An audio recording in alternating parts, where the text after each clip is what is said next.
Tonight, KCX. No, this is not a reunion of KC and the Sunshine Game. Also, you might consider yourself self-aware, but are you career-aware? And finally, I show Don Cardon, founder of Bloomsday, how the race is won. On your mark, get set, go, Spokane. This is the Acceleration Report.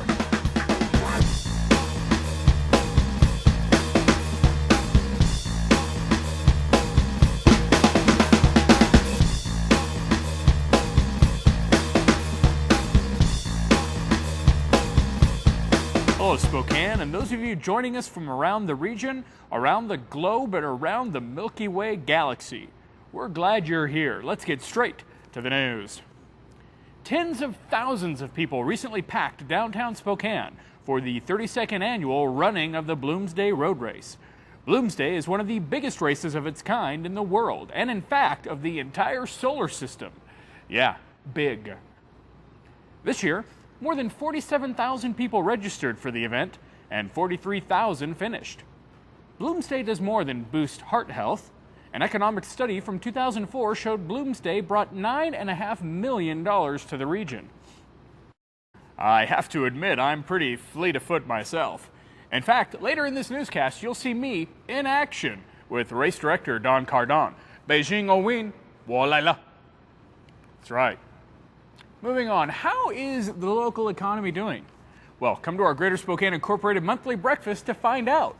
May's breakfast includes an economic update from 2 regional experts. Register for the breakfast, or any of our events for that matter, by going to our website, greaterspokaneincorporated.org. Sadly, my own financial picture is looking somewhat grim, but that's because I just blew 2 months' salary on Star Trek stuff on eBay. Can you say Vulcan earmuffs? What? Anyway, in other news, Inland Northwest teachers and students are getting an inside view of technical careers. Greater Spokane Incorporated's Career Awareness Campaign is at the heart of this effort, and the program's been making the news. It was featured recently in the front page of the Spokesman Review, and it's getting statewide attention too. The State Workforce Board wants to use our materials as an example for Washington. Moving on, or more precisely, east. In April, Greater Spokane Incorporated led a regional delegation to Washington, D.C. Our high-level meetings included a talk with Air Force Chief of Staff General Michael Mosley. The general told us Fairchild Air Force Base will be one of 4 bases nationwide to receive new KCX tankers. Incidentally, I was not invited on the trip. The Secret Service kind of banned me after I tried to bring my goat to graze on the White House lawn. But hey, my taxes paid for that grass, and I should have been able to use it, and you know it, Special Agent Archer. Hello and welcome back. As we mentioned at the top of the show, the 32nd annual Running of the Bulls happened recently in Spokane. What? Not even any livestock? Just runners and walkers and wheelchairs? Oh, okay. Well, apparently it was the 32nd annual Bloomsday Run. Although I still think it would have been fun to throw in a couple of balls. Anyway, I'll let the pictures in my interview tell the rest of the story. Hi, I'm here with Don Cardon, founder and race director of Bloomsday. Don, tell me, what's new about Bloomsday this year? Well, we're doing some things differently with the people who enter online. We're giving them their information on what their color group is and what their runner number is before race weekend. That was kind of a nice little feature. We have a new official charity this year, which is Cancer Patient Care, and people have been donating money to them when they enter. That's good.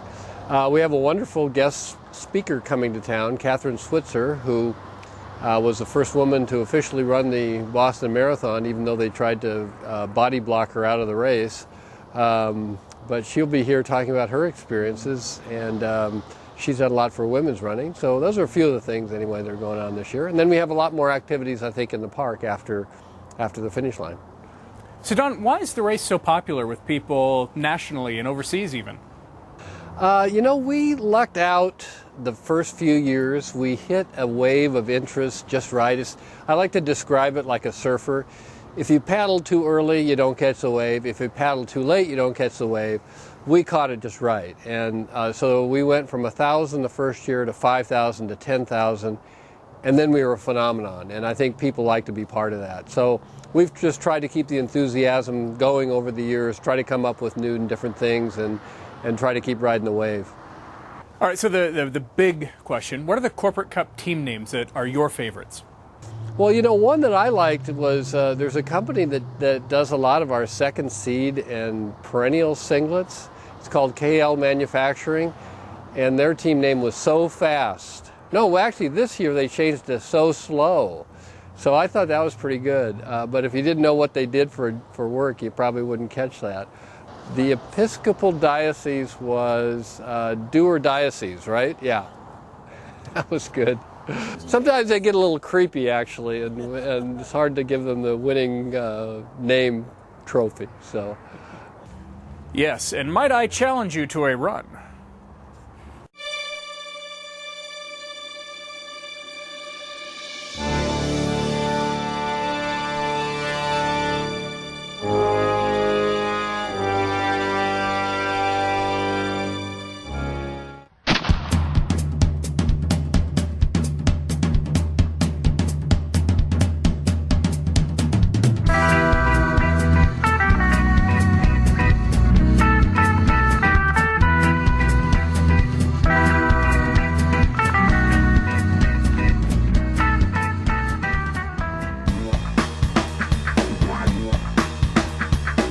Joining us. You can find this video and other great information on our website at www.greaterspokane.org.